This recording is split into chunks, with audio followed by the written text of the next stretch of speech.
Okay, here's another shot of the greenhouse. Slow but sure, guys, we're plugging away. We got the fiberglass sidewalls up both sides.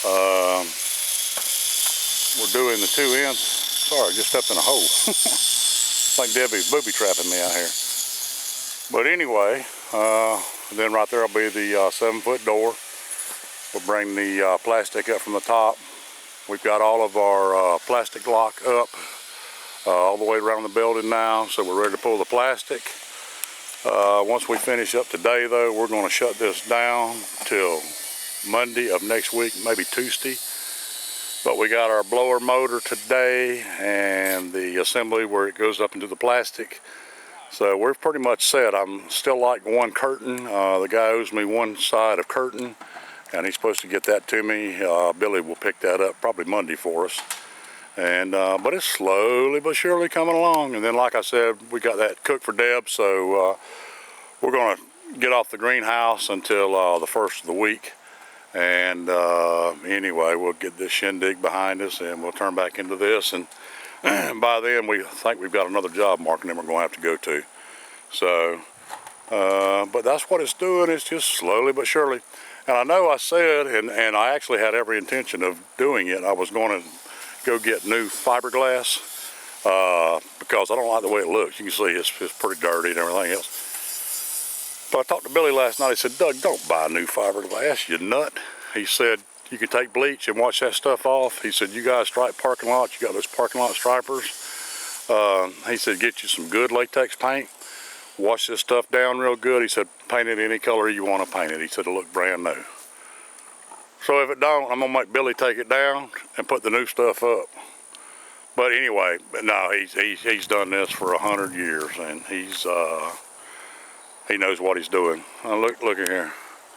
You'll see Cheyenne laying there. See her tail? Her head's laid up against the fence. And the reason being is we had a new calf born last Friday. Well, the mama's got some, well, she got a big bag, put it that way. That's the easiest way to say it and the most polite. But we felt this calf may have some problems sucking because I'm gonna say it anyway, her tits are so big. So we saw her yesterday, but we haven't saw her today, and it looked like, and it's the two of the front ones are just swole bad. So when you got a new calf, that's hard for that baby to get that in her mouth. So, but it did look to me as if he had been, you know, getting some off the back bags. So anyway, he was frisky, but we haven't seen him at all today. So Debbie and Mark have walked back in there into the woods, and they're gonna see if they can't find him right here close, because that's where he went in last night. But I told Dad, I said, there's no telling where on the place they're at. But it's been long enough, she should have brought this calf back to the cows, so we're a little concerned with that. But anyway, there's the greenhouse. There's Cheyenne's tick with Deb and Red, simply because they wouldn't let her go out in the woods and hunt that calf with them. So she's a little upset with everybody. Before I shut this down, they were having bad problems over in Africa in a village with a lion that was terrorizing the village, and the darn thing had come in there and snagged 8 or 10 villagers in the last month or so, and they had called all over Africa getting these hunters to come, and they couldn't get anybody to kill it.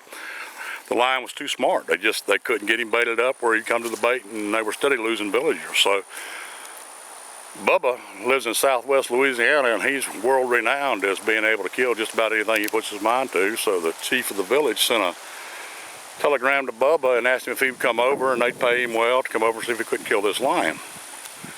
So Bubba flew over there, and the first 2 nights Bubba spent just, you know, walking and looking, and he was trying to see where the lion was coming in and coming out, and getting himself set up where he could go ahead and kill this thing and save these villagers' children. So anyway, the 3rd night Bubba went out there and sat and didn't see anything.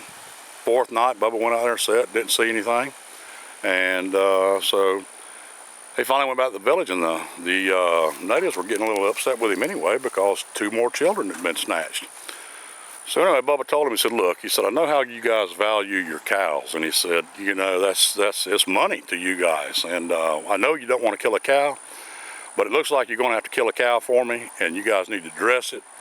And what I need is the skin. I need the hide off that cow. And he said, what I'm going to do tonight is I'm going to put that cowhide around me, and I'm going to walk out there in that field And right after dark, that lion should come to this cowhide. He said, man, I just love a darn cow. He said, they can't stand that. So that evening, right before dark, Bubba eased off, had that cow hide wrapped around him, and they got out there, or Bubba got out there, and it wasn't 30 minutes after dark, they heard the most frightening, blood-curdling screams and hollering going on, just the darndest thing you'd ever heard in your life. So anyway, they just knew he had killed the lion. They heard a couple shots, and man, they run out there just all excited. Bubba had killed this lion. They run up to Bubba, and Chief goes, Bubba, did you kill the lion? Did you kill that lion? The Bubba said, lion? He said, I ain't concerned with the lion. He said, what I want to know is who turned the bull out? So anyway, there's Bubba one more time in a mess of trouble. But matter of fact, there's Deb there. Did y'all find it, Deb? You did find it? Little calf looking good? Okay. I didn't get real close to her. Okay, but she's right there where she was. I'm surprised she's still there. Yeah, she's right over Okay.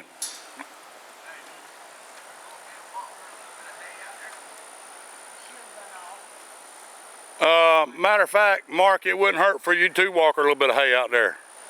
Yeah, he said so. Yeah, take her about a quarter bale or something. Yeah, he's standing up now. Okay, so he's good. Yeah, looked like he was just nursing. Okay. Well, that'll work then. The calf's doing good. You gotta watch them sometimes because those mamas with them big bags, it's tough on a little guy. And a lot of times you gotta, we'll either pull them off of them from time to time and down at the ranch, or we'll just pin the mama and we'll make sure that they drink. So, but anyway, there's the crew doing nothing. What are you guys doing? Elmo? Corey? Corey's cheesing. Corey's still looking for a woman. They can't do anything like Good Lord. Okay, well guys, we're gonna shut her down, and we appreciate y'all watching, and God bless all of you.